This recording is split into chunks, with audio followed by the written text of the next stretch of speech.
आज हम क्लोराइड के बारे में पढ़ेंगे। क्लोराइड क्या होता है, इसके क्या फंक्शंस होते हैं, किस तरीके से काम करता है, कहाँ प्रेजेंट होता है, क्या नॉर्मल वैल्यू होती है ना, इन सब के बारे में हम देखेंगे। अगर क्लोराइड बॉडी में कम हो जाता है तो क्या सिम्टम्स होते हैं, अगर क्लोराइड बॉडी में अधिक हो जाता है तो क्या सिम्टम्स होते हैं, अधिक किस कारण से हो जाता है और कम किस कारण से हो जाता है, अधिक होता है तो वो कौन सी कंडीशन बनती है और कम होता है तो वो ठीक है, पता है तुम्हें, करो नेक्स्ट। चलो तो डिटर्मिनेशन ऑफ सीरम क्लोराइड देखते हैं। तो इसके क्लिनिकल सिग्निफिकेंस सबसे पहले, अगर डिक्रीज कंडीशन होती है क्लोराइड की तो वो क्या कहलाता है, हाइपोक्लोरेमिया। ठीक है, अगर डिक्रीज हो जाता है, अगर नॉर्मल रेंज से कम हो जाता है तो वो कहलाता है हाइपोक्लोरोमिया।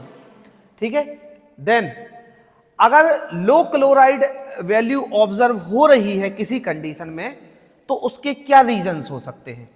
ठीक है, सबसे पहले यहां देखो बेटा, उसके रीजंस क्या हो सकते हैं, अगर तो उसमें क्या हो सकता है, प्रोलॉन्ग्ड वॉमिटिंग, मतलब बार बार लंबे समय से वॉमिटिंग हो रही हो। जब वॉमिटिंग होती है ना तो बहुत सारे जो इलेक्ट्रोड्स होते हैं ना बॉडी में वो निकलते हैं शरीर में से, सब चीजों की देखा होगा।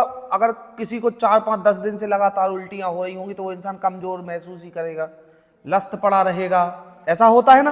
तो इलेक्ट्रोलाइट्स निकल जाते हैं बॉडी से, है ना। तो जैसे वॉमिटिंग की कंडीशन में हो गई या डायरिया की कंडीशन में हो गई तो इसमें इलेक्ट्रोलाइट्स बॉडी से निकल जाते हैं। तो अगर प्रोलॉन्ग्ड वॉमिटिंग हो रही हो तो डिक्रीज होने की कंडीशन बन सकती है। इसके अलावा बर्न, जलने की कंडीशन में भी इलेक्ट्रोलाइट्स कम हो जाएंगे, क्लोराइड कम हो जाएगा।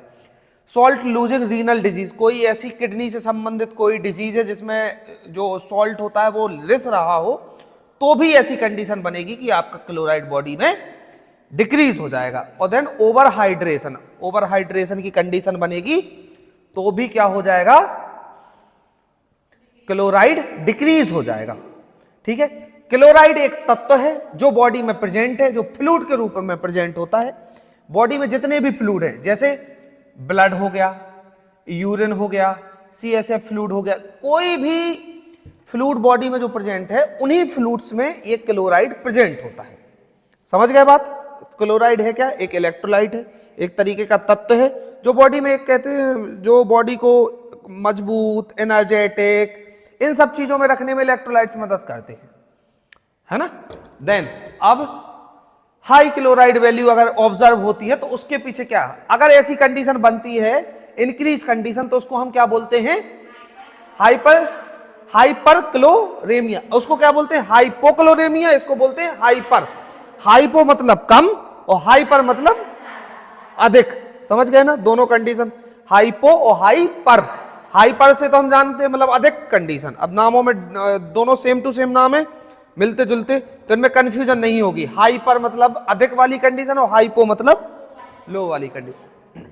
सबसे पहला रीजन डिहाइड्रेशन, अगर डिहाइड्रेशन बॉडी में होगा तो फिर ये इंक्रीज वाली कंडीशन बन जाएगी, क्योंकि अगर डिहाइड्रेशन होगा बॉडी में और बॉडी में जो ऑर्गन इसको रिलीज करना है वो ज्यादा एक्टिव हो जाएंगे, वो ज्यादा एक्टिवली इसको रिलीज करेंगे, तो फिर डिहाइड्रेशन की कंडीशन में ये क्लोराइड जो है बॉडी में इंक्रीज हो जाएगा।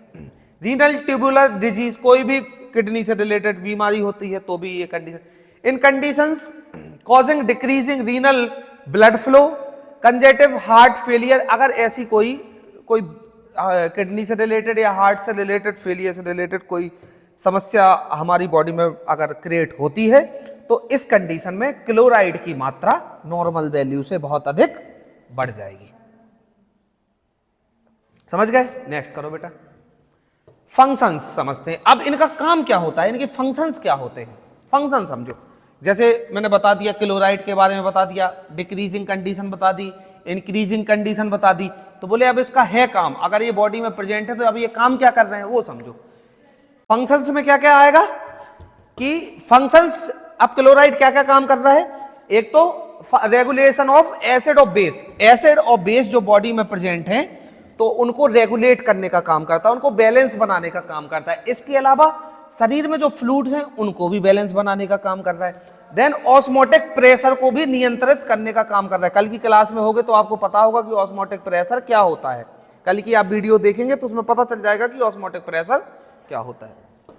Then the functions are carried out by the interaction of chloride with Na+ and K+। ये क्या किसके फॉर्मूला है? ये सोडियम एंड पोटेशियम, इनसे इंटरेक्ट होते हैं। सोडियम पोटेशियम भी एक तरीके के इलेक्ट्रोलाइट्स होते हैं और ये बॉडी में प्रेजेंट होते हैं, ठीक है। तो इनसे भी इंटरेक्ट करने का काम क्लोराइड का होता है। देन एक बहुत इंपॉर्टेंट काम और है, formation of HCl in the gastric juice. Gastric juice में जो HCl यानी हाइड्रोक्लोरिक अम्ल जो बनता है उसके भी फॉर्मेशन में क्लोराइड मदद करता है। समझ गए बात? नेक्स्ट करो बेटा। Method, scales method. इसके जो मेथड जो जिससे वो ऑब्जर्व किया जाता है उस मेथड का नाम क्या है? Scale method. देखो अब नॉर्मल रेंज समझो कि इसकी नॉर्मल रेंज कितनी होती है फ्लूइड्स में, क्लोराइड अलग अलग फ्लूइड्स में। अगर सीरम में क्लोराइड्स देखेंगे तो वो 95 से 106 मिलीमोल पर लीटर होती है इसकी नॉर्मल रेंज। अगर आप यूरिन में क्लोराइड्स देखोगे तो 170 से 250 यानी 107 to 250 मिलीमोल पर 24 आवर्स। और अगर आप वही CSF में देखोगे तो CSF में 120 से 135 मिलीमोल पर लीटर होती है, mm पर लीटर, ये इसकी नॉर्मल रेंज होती है। ये आप तीनों चीजें बहुत ध्यान से याद रखना। क्लोराइड्स की नॉर्मल वैल्यू के ही क्वेश्चन होते हैं जो आपके एग्जाम वगैरह होते हैं ना, जैसे ग्रुप 5 के हो गए या कोई सा भी एग्जाम कंपटीशन वाले एग्जाम हो गए, उसमें नॉर्मल वैल्यू बहुत अधिक पूछी जाती है। नॉर्मल वैल्यू से संबंधित बहुत क्वेश्चन आते हैं और उसमें बहुत ज्यादा कंफ्यूजन भी होती है क्योंकि कोई नॉर्मल वैल्यू कंफर्म ही नहीं होती है। तो हमेशा नॉर्मल वैल्यू का जो सही आंसर होगा वो WHO ने जो डिसाइड किया होगा वही सही आंसर होगा। वो अलग अलग लैबों ने जो डिसाइड करके रखा है वो नहीं होगा। जो WHO वर्ल्ड हेल्थ ऑर्गेनाइजेशन से जो डिसाइड होगा वही नॉर्मल वैल्यू मानी जाएगी। तो ये वही नॉर्मल वैल्यू है। तो आप नॉर्मल वैल्यू सब जितने भी आप टेस्ट वगैरह पढ़ते हो, जितनी भी चीजें पढ़ते हो, उनकी सबसे पहले नॉर्मल वैल्यू पे आप फोकस किया करो, उनको जरूर याद कर लिए। फिर हम प्रिंसिपल समझते हैं कि ये प्रिंसिपल कैसे क्या काम कर रहा है। तो the protein free filtrate of the specimen is titrated with mercuric nitrate solution in the presence of diphenic carbazone as the indicator. The free mercuric ions combine with chloride ions to form soluble but non-ionized mercuric chloride. सुनो, chloride जो होते हैं, इस भाषा को छोड़ दो, मेरी बात सुनो। क्लोराइड जो होते हैं ये रिएक्ट करते हैं मर्क्यूरिक नाइट्रेट से, मर्क्यूरी से ये रिएक्ट करते हैं और फिर रिएक्ट करने के बाद फिर ये नॉन आयोनाइड मर्क्यूरिक क्लोराइड बनाते हैं। ये सबसे लास्ट की बात हो गई। इसके बाद नेक्स्ट करो बेटा एक और पॉइंट देखो।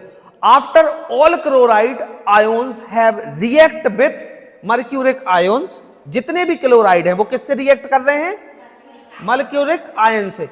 Any excess mercuric ions combined with the indicator, जो भी उनका एक इंडिकेटर जो रिएक्ट होने के बाद जो बनता है, diphenyl carbazone to form blue violet colour complex. जब ये आपस में रिएक्ट कर रहे होते हैं तो फिर हम कैसे समझेंगे कि ये रिएक्शन हो चुका है?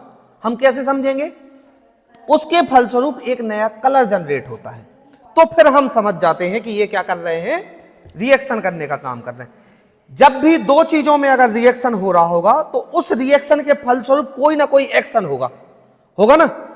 जैसे कई अगर देखो बेस चीजें होगी तो कोई नहीं, कोई एक्शन नहीं होगा।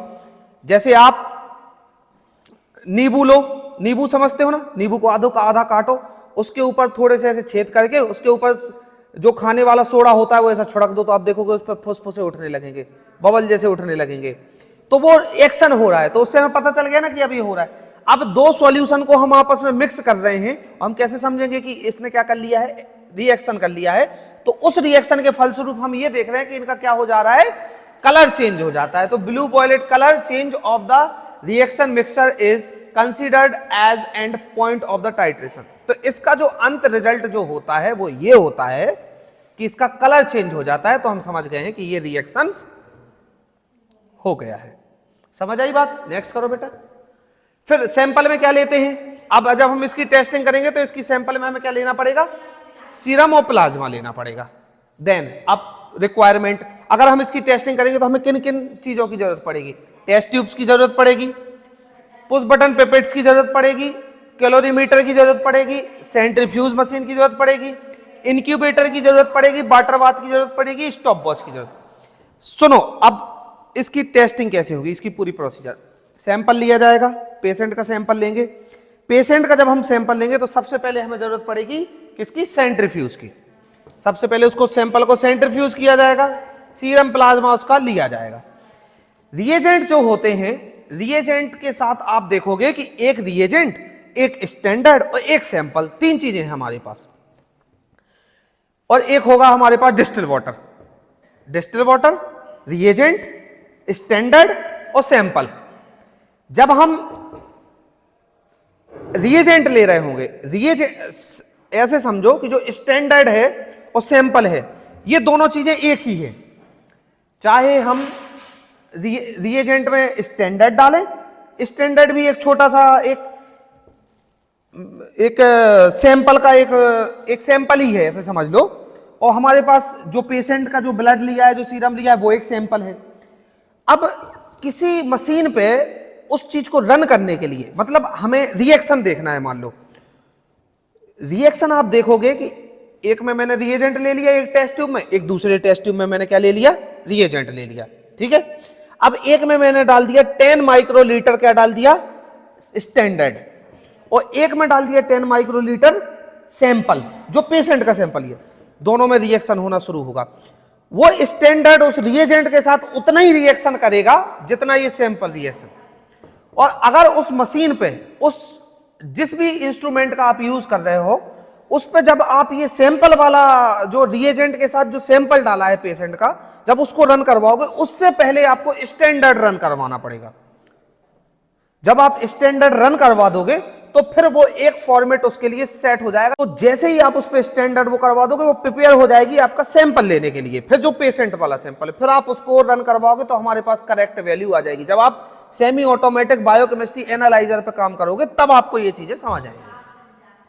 ग्राफ आता है, ठीक है, समझ गए? तो इन सब चीजों की जरूरत पड़ती है हमें रिक्वायरमेंट में, इन सारे इंस्ट्रूमेंट और चीजों की जरूरत हमें पड़ती है। नेक्स्ट करो बेटा।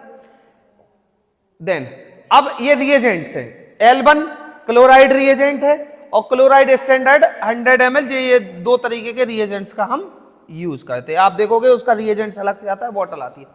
ये प्रोग्राम है कुछ, देखो इसमें कौन कौन से प्रोग्राम काम करते हैं वो समझ लो। रिएक्शन कब होगा इसमें? एंड पॉइंट पर जाके, मतलब सबसे लास्ट में जब वो ग्राफ चलेगा, जब सबसे लास्ट में जाके एंड पॉइंट आएगा, तभी जाके हमारे पास प्रॉपर रिजल्ट जो है वो आएगा सामने। देन वेवलेंथ, कितनी वेवलेंथ होगी? अभी मैंने बताया ना, 505 nm की वेवलेंथ होगी, जो कि ग्रीन फिल्टर का यूज किया जाता है। 505 की वेवलेंथ, 505 nm की वेवलेंथ होती है, जिसके लिए कौन से फिल्टर का यूज किया जाता है? Than zero settings, reagent blank. Reagent blank करते कभी कभी, देखो स्टैंडर्ड से पहले एक और चीज का यूज किया जाता है, डिस्टिल वाटर का। डिस्टिल वाटर को भी रन कर देते हैं। ये मशीन को स्टैंडर्ड फॉर्मेशन में, अपनी एक्चुअल कंडीशन में लाने के लिए ये चीजें की जाती हैं, जिस भी हम इंस्ट्रूमेंट का यूज कर रहे हैं। फिर इंक्यूबेशन, इसको इंक्यूबेशन का मतलब क्या होता है कि उन दोनों चीजों को मिला के, सैंपल को और रिएजेंट को मिला के, उसको थोड़ी देर के लिए रिएक्शन होने के लिए टाइम दे दो, और फिर वो फिक्स टाइम है कि ये 5 मिनट में, ये 2 मिनट में, ये 10 मिनट में रिएक्ट कर लेगा। तो ये रूम टेम्परेचर पे हो जाएगा। लेकिन किसी किसी को इंक्यूबेटर में, ऑटो ओवन में हम रखते हैं किसी किसी चीजों को, तो फिर वो और जिनको एक फिक्स टेम्परेचर चाहिए होता है। देन इंक्यूबेशन टाइम कितना होगा? 2 मिनट। तो मतलब दोनों चीजों को हम आपस में मिला के कितने समय के लिए रखेंगे, उतने में वो हमारे पास रिएक्शन होकर कैसा दिखने लगेगा? वो कलर चेंज हो जाए। सैंपल में हम कितना लेंगे? 10 माइक्रोलीटर। और रिएजेंट कितना लेंगे? 1000 माइक्रोलीटर। और स्टैंडर्ड 100 माइक्रोलीटर। ये पूरा इसका एक प्रोग्राम है। एक पूरा ब्राउज़र जैसा एक पूरा फॉर्मेट रखा हुआ आता है उसके साथ, रिएजेंट के साथ, उसमें सब चीजें लिखी रहती हैं, पूरा प्रोग्राम लिखा रहता है उसमें। जिस भी प्रोसेस, जिस भी टेस्टिंग की प्रोसेस आप करोगे, जो रिएजेंट यूज करोगे, उस रिएजेंट में पूरी डिटेल्स रहती हैं। आप सबसे पहले उसका पूरा ब्राउज़र निकालो, पढ़ के देखें, उसमें सारी चीजें, लिटरेचर पूरा रखा हुआ होता है, ठीक है, उसको पढ़ो और फिर ये एंड प्रोग्राम होता है। नेक्स्ट करो बेटा,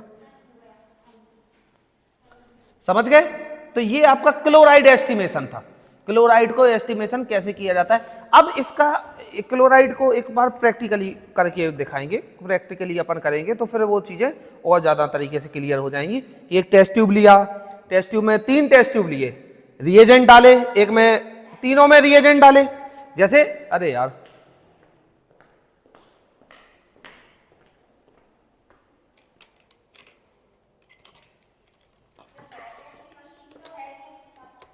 सब है बेटा,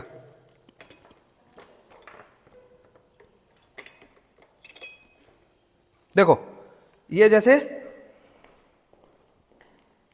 ये हमने क्या लिए, 3 टेस्ट ट्यूब लिए, ठीक है।